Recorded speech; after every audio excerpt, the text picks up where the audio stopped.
nós estamos nas vésperas do primeiro turno. E aí, com a própria pressão internacional, a liberdade de ação do senhor e do governo vai ser bem menor. A população vai começar a acreditar que não está tranquilo. O governo não tomou uma medida mais radical, está tranquilo. Então, eu acho que, realmente, nós temos que ter um prazo para que isso aconteça e não para que eles raciocinem, que é importante avaliar essa possibilidade, mas, principalmente, para que uma alternativa seja tomada, como o senhor bem disse, antes que aconteça. Porque no momento que acontecer, o que vai? É 64 de novo? É uma junta de governo? É um governo militar? É um atraso de tudo que se avançou no país? Olá, seja bem-vindo ao canal Giro Informativo. Se você gosta de ficar atualizado sobre o que acontece no Brasil e no mundo, não se esqueça de se inscrever no canal. Uma revelação chocante da Polícia Federal aponta para uma suposta trama envolvendo militares e um policial federal, com o objetivo de assassinar o presidente Lula, o vice Geraldo Alckmin e o ministro Alexandre de Moraes. O plano, que teria sido arquitetado em 2022, incluía monitoramento de autoridades e ações extremas para impedir a posse presidencial.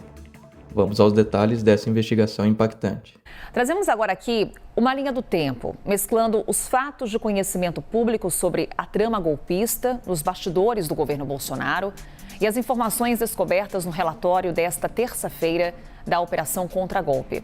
Trazemos então em detalhes para você. Segundo a Operação Tempus Veritatis de fevereiro, o marco inicial do plano golpista foi uma reunião do então presidente Jair Bolsonaro com a cúpula ministerial em 5 de julho de 2022. Preso nesta terça-feira, o general Mário Fernandes, então assessor da presidência, participou desse encontro. Ainda em julho de 2022, foi realizada a reunião com embaixadores no Palácio da Alvorada.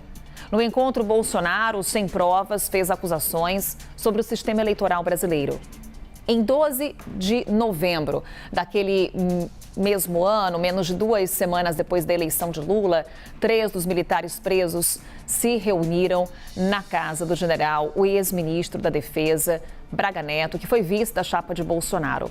O ex-ajudante de ordens de Jair Bolsonaro, Mauro Cid, também estava na reunião. Segundo a Polícia Federal, a partir desse encontro, o ministro Alexandre de Moraes passou a ser monitorado. Em 6 de dezembro de 22, um documento com um plano para assassinar Lula, Moraes e Alckmin foi impresso no Palácio do Planalto. 2 dias depois da impressão desse documento, o Mário Fernandes encontrou Jair Bolsonaro no Alvorada. No dia seguinte, no dia 9 de dezembro de 2022, Fernandes envia um áudio a Cid, no qual comemora que Bolsonaro tinha aceitado o assessoramento deles. No mesmo dia, Bolsonaro quebra silêncio depois da derrota para Lula e volta a falar com apoiadores em frente ao Alvorada. No dia 12 de dezembro, Lula é diplomado presidente do Brasil no Tribunal Superior Eleitoral. Segundo o relatório da Polícia Federal, o plano dos militares incluía a prisão ou execução do ministro Alexandre de Moraes em 15 de dezembro de 2022. 2 dias depois, o general Mário Fernandes se encontrou com o ex-presidente Jair Bolsonaro no Alvorada. No dia 1º de janeiro de 2023, presidente Lula toma posse. Uma semana depois, no dia 8 de janeiro, acontecem os atos golpistas na Praça dos Três Poderes. Como citamos nessa linha do tempo, no dia 5 de julho de 2022, na reunião ministerial, Mário Fernandes, à época chefe substituto da Secretaria-Geral da Presidência, ele defendeu a alternativa antes das eleições presidenciais daquele ano e admitiu o golpe. Daqui a pouco nós estamos nas vésperas do primeiro turno. E aí, com a própria pressão internacional, a liberdade de ação do senhor e do governo vai ser bem menor. A população vai começar a acreditar que não está tranquilo.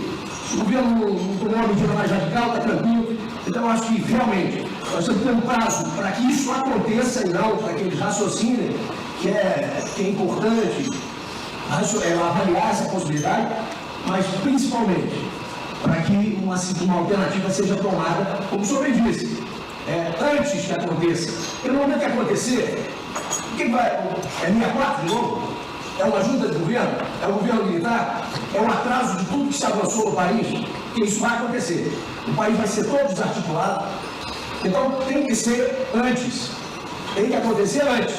Como nós queremos, dentro do estado de normalidade. Mas é muito melhor assumir um pequeno risco de conturbar o país, pensando assim, para que aconteça antes, do que assumir um risco muito maior na conturbação do bem rápido. Né? Quando a fotografia lá foi de quem a fraude determinada. O caso envolvendo o ex-presidente Jair Bolsonaro e a delação premiada do tenente-coronel Mauro Cid trouxe à tona uma série de acusações graves que se somam a um cenário jurídico e político complexo. A Polícia Federal identificou contradições e omissões em sua colaboração, apontando um suposto plano detalhado chamado Punhal Verde e Amarelo, que incluía a eliminação de figuras centrais do governo, como o presidente Lula, o vice-presidente Geraldo Alckmin e o ministro Alexandre de Moraes. O documento sugere reuniões estratégicas e utilização de codinomes para disfarçar os alvos. Foram identificados preparativos concretos, como monitoramento de alvos e aquisição de armamentos. A PF aponta a participação de militares de alta patente, sugerindo um esquema coordenado no núcleo do governo anterior. O material coletado pela PF é robusto o suficiente para justificar uma denúncia contra os envolvidos. Entretanto, o processo judicial demandará provas concretas e garantirá o direito de defesa dos acusados. O ex-presidente Jair Bolsonaro é acusado de participar direta ou indiretamente das articulações, o que inclui presença em reuniões estratégicas e discussão sobre decretos que visavam ruptura institucional. Além das acusações criminais, o caso impacta a percepção pública sobre as Forças Armadas e o governo anterior. A operação ocorre em um momento de tensões orçamentárias envolvendo militares, o que agrava o clima entre corporação e governo. O STF será palco de debates sobre a consistência das provas e a extensão da participação de Bolsonaro. No campo político, o julgamento é uma peça-chave para a narrativa das forças que ainda disputam o legado e os erros do governo anterior. A pergunta que paira é: o peso das evidências será suficiente para consolidar uma condenação ou veremos a prevalência de argumentos políticos na defesa?